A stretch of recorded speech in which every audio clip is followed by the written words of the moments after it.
नमस्कार, मेरा नाम है डॉक्टर पूरू धवन और आज इस वीडियो में हम बात करने वाले हैं कि पैरालिसिस पेशेंट कैसे अपनी चाल को ठीक कर सकता है। पैरालिसिस पेशेंट जब कभी ठीक होना शुरू होता है तो वो चलना तो शुरू कर देता है, बट उसको चलने में एक बहुत कॉमन सी दिक्कत देखने को मिलती है कि उसकी चाल में लपक रह जाती है। जब वो चलता है तो वो अपने दोनों पैरों पे बराबर वजन नहीं डालता। उससे होता क्या है कि चाल जो होती थोड़ी सी इस तरह से वो बना के चलता है। अब मगर हमें पेशेंट की चाल को ठीक करना है, क्योंकि अगर हम नहीं करेंगे तो हमारा जो जॉइंट्स हैं, हमारे जो घुटने के जॉइंट्स हैं, वो खराब होने शुरू हो जाते हैं और पेशेंट बहुत जल्दी बेड रिडन हो जाता है।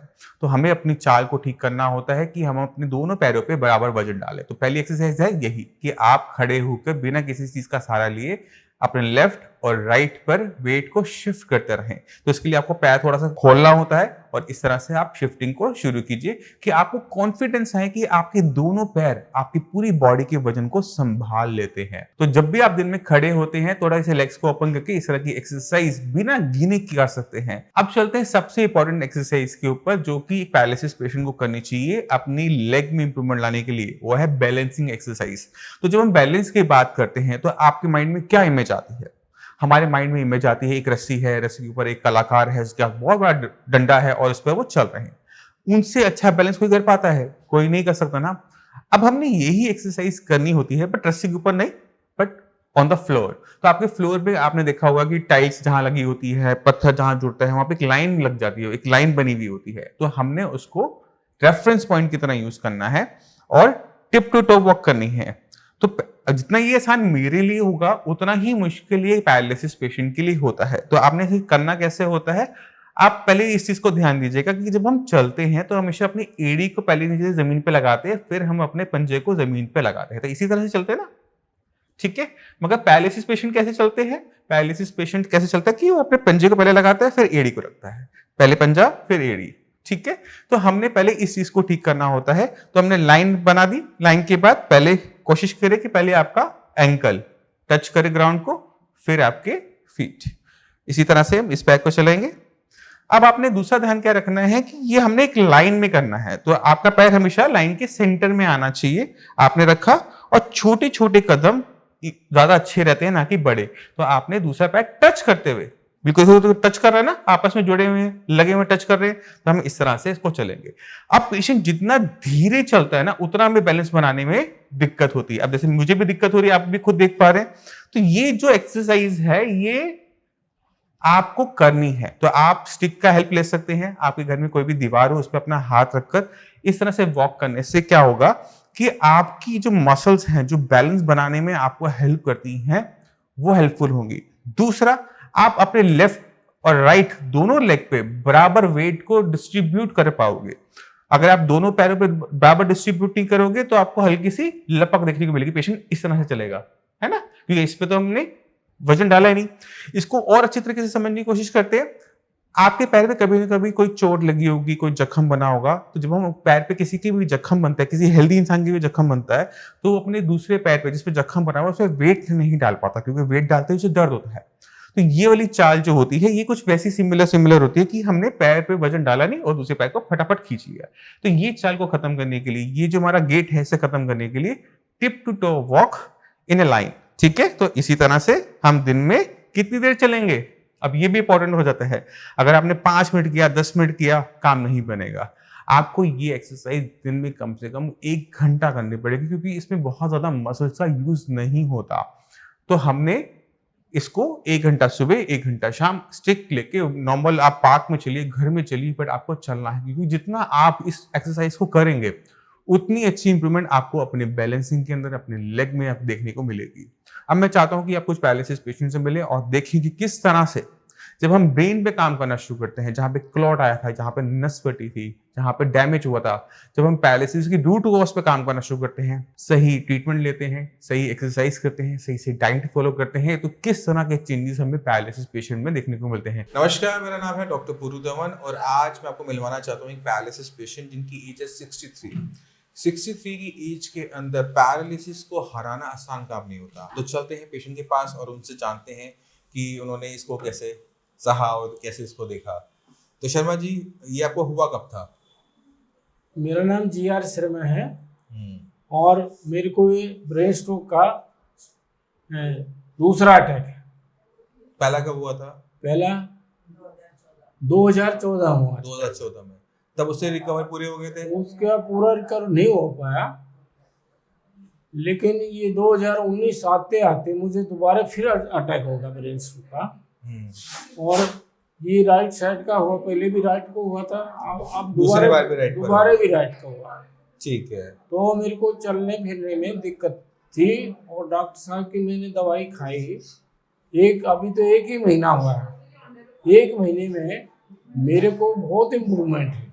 तो ये जब आपको हुआ था तो आपने कहाँ से इलाज करवाया था?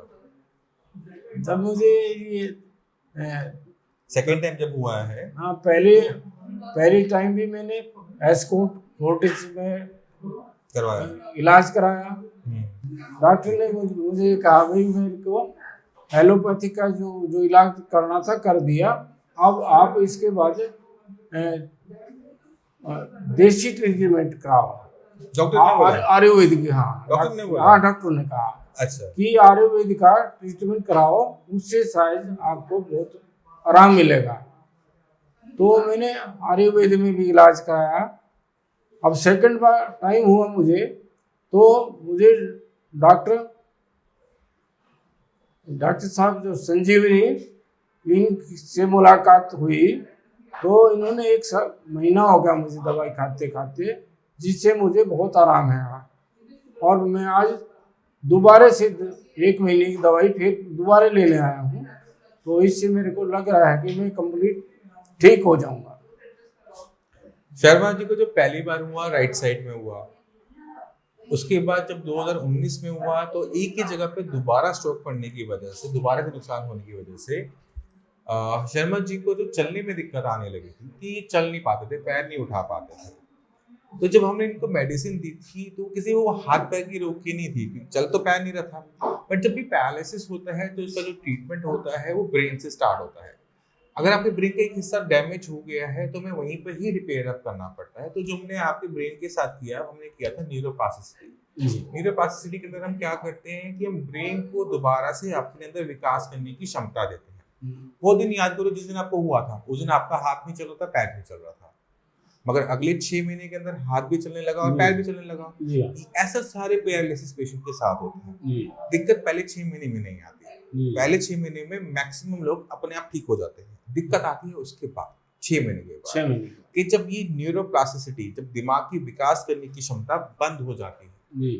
आपका एक जख्म हुआ तो कुछ टाइम में वो भरेगा, अगर वो टाइम से नहीं भर पाया तो वो नासूर बन जाता है।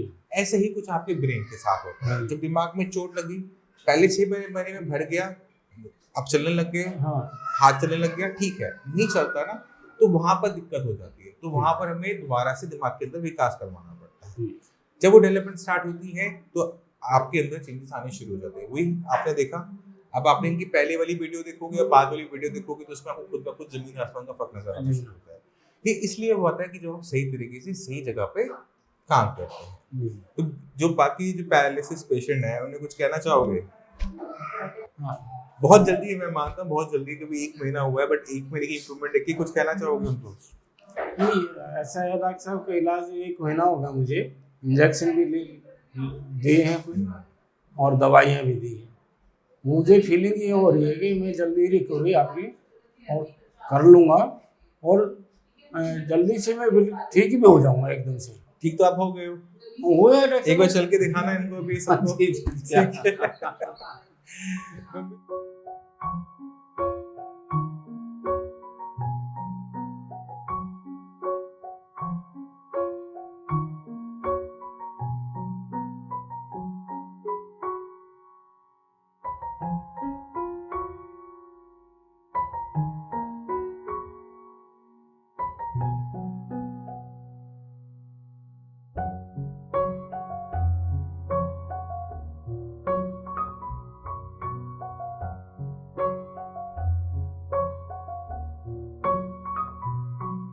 तो आपने खुद देखा, जब हम सही तरीके से ब्रेन पे काम करते हैं, सही एक्सरसाइज करते हैं, डाइट का सही तरीके से फॉलो करते हैं, तो पुराने से पुराना केस भी पैरालिसिस का, उसमें भी इंप्रूवमेंट देखने को मिलती है। तो अगर आपका केस पुराना हो चुका है और आप ये सुनते हैं कि आप ठीक नहीं हो सकते या इसी से आपके साथ काम करना पड़ेगा, ऐसा नहीं है। जिस दिन आपने अपनी बॉडी पे काम करना शुरू कर दिया, अपने ब्रेन पे काम करना शुरू कर दिया, अपनी मसल्स पे काम करना शुरू कर दिया, वो आपके लिए काम करना शुरू कर देंगे। और यही हमें चाहिए होता है एक पैरालिसिस पेशेंट में। मैं उम्मीद करता हूँ इस वीडियो से आप काफी कुछ समझ गए कि किस तरह से आप बैलेंसिंग एक्सरसाइज कर अपनी लेग में इंप्रूवमेंट लेकर आ सकते हो, कैसे अपनी चाल को सुधार सकते हो। अब इसी के साथ आपसे भी हम चलने की आज्ञा चाहूंगा। मिलते हैं अगली वीडियो में, तब तक के लिए नमस्कार।